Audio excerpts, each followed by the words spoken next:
l'IFRES. L'IFRES est une association loi 1901, Institut français de recherche et d'expérimentation spirit. Elle existe depuis 30 ans.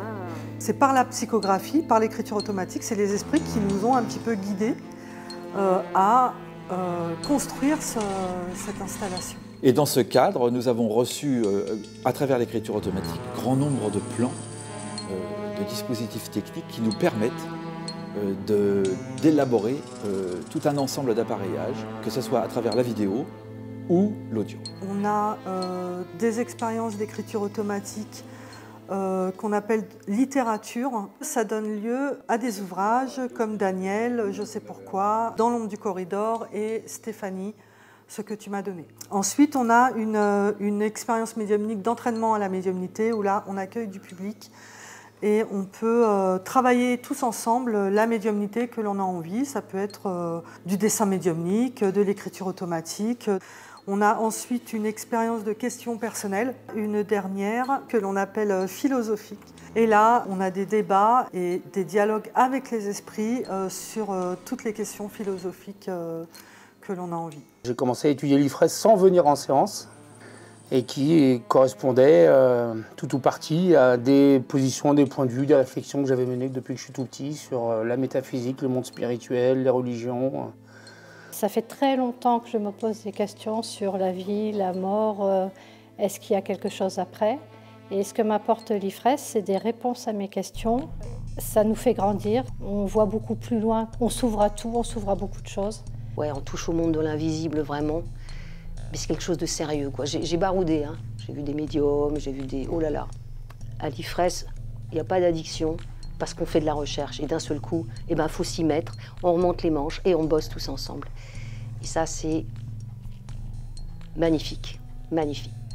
Il y a une réalité, il y a un sentiment d'une réalité, de toucher quelque chose, en fait. Toucher à l'invisible, en fait. C'est peut-être ça. Enfin toucher à l'invisible, quelque part. C'était peut-être ça le premier sentiment ressenti la première fois.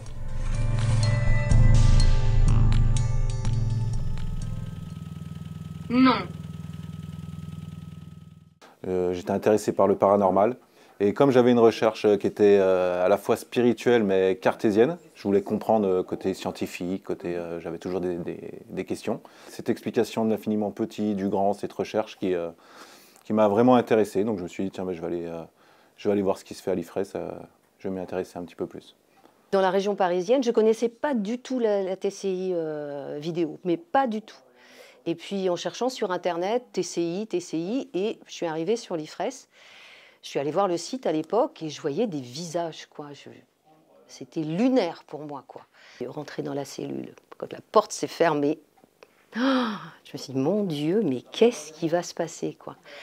Et d'ailleurs, dans une psychographie, nous ont déjà dit, les esprits, que c'était comme une sorte... C'était dans les tout débuts, d'ailleurs, il y a 30 ans. C'était pour eux une sorte de photomaton. L'IFRES est un organisme, donc une association, qui est dans la lignée de ce que pouvaient faire les spirites du 19e siècle. À partir de là, nos expériences essaient de renouer, je dis bien essaient, avec la science. Au XIXe siècle, les esprits se sont manifestés dans les cadres éclairés de philosophes, d'écrivains, d'hommes de science. Mais la science avait 150 ans de moins. Aujourd'hui, avec les nouvelles découvertes, on s'aperçoit que les esprits ont encore à dire. L'IFRES travaille sur deux axes. Les expériences médiumniques, qui est le fil conducteur de l'association. C'est d'ailleurs comme ça qu'on est arrivé à construire la cellule de contact qui se trouve derrière moi. Et puis, bien entendu, toute la partie TCI, où là, on essaye de recevoir des images et des sons avec le larynx virtuel qui est arrivé tout récemment dans la cellule de contact. On interroge les esprits, on leur pose des questions pour leur demander dans quelle direction on peut aller, etc. Et puis après, on ouvre des livres hein, parce qu'on n'a pas de formation technique pour ça. Et on apprend, on échange, on est toute une équipe, on échange et puis on construit.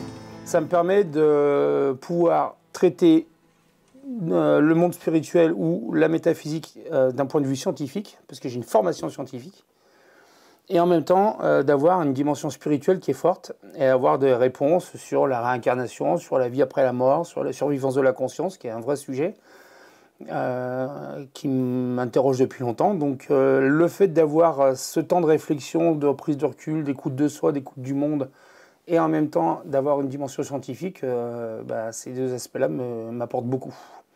On va utiliser caméra, on va utiliser un rayon laser, des formes aléatoires, de la brume aussi, bien évidemment, qui va servir d'écran. Au lieu d'utiliser une télé, on utilise de la brume qui fait écran. Pour le larynx virtuel, on a des capteurs de pression atmosphérique, des Arduino. C'est un clavier sur lequel les esprits vont pouvoir actionner des phonèmes, des syllabes qui ont été rentrées dans le programme Python. Et ils vont agir sur les capteurs de pression atmosphérique et puis essayer de produire des sons et surtout avoir une interaction avec eux. Combinaison avec un. Ah, voilà. Merci. Allez, à vous. Alors bien évidemment qu'on aimerait que tout de suite on ait un mot, une phrase directement des esprits, mais voilà, pour l'instant on est vraiment dans l'exercice et forcément il y aura des choses à retravailler sur ce larynx.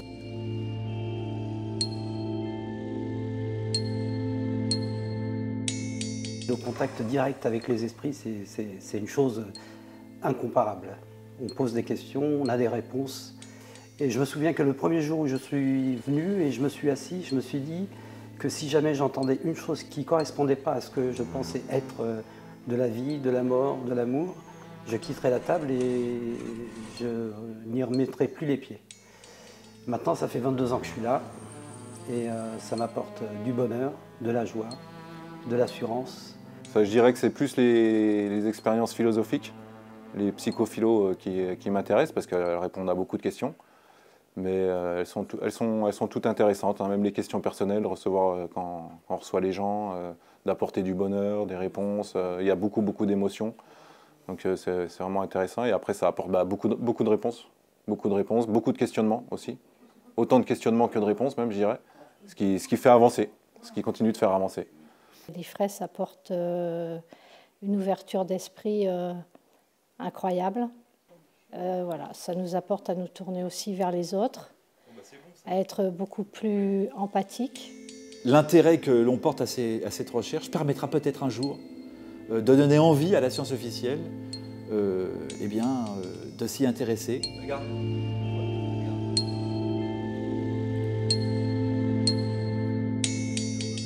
On est entouré de 10 personnes qui sont très proches et très actives dans l'association pour continuer à faire vivre l'IFRES le plus loin possible. Je me suis impliqué sur la partie compta et administratif, donc la mise en place d'une comptabilité avec un logiciel, la gestion des adhérents avec Angélique, l'enregistrement des adhésions, des encaissements, le contact avec les adhérents, la communication, et puis l'animation de notre plateforme Espace Membre qu'on a créée dernièrement, où on essaie d'y mettre tout un tas d'informations et la vie et le suivi du quotidien de l'association. Mais la plupart des gens qui viennent d'horizons différents sont vraiment mus par une passion commune, celle d'essayer de comprendre ce qu'est la conscience en dehors de la biologie et de voir si effectivement elle peut résister à la désagrégation, à la décomposition du corps. Voilà, et ici on a tout l'espace qu'on appelle l'espace technique avec la partie vidéo, la partie son pour le larynx virtuel, traitement des images que l'on reçoit lors des enregistrements et là le son pendant les séances.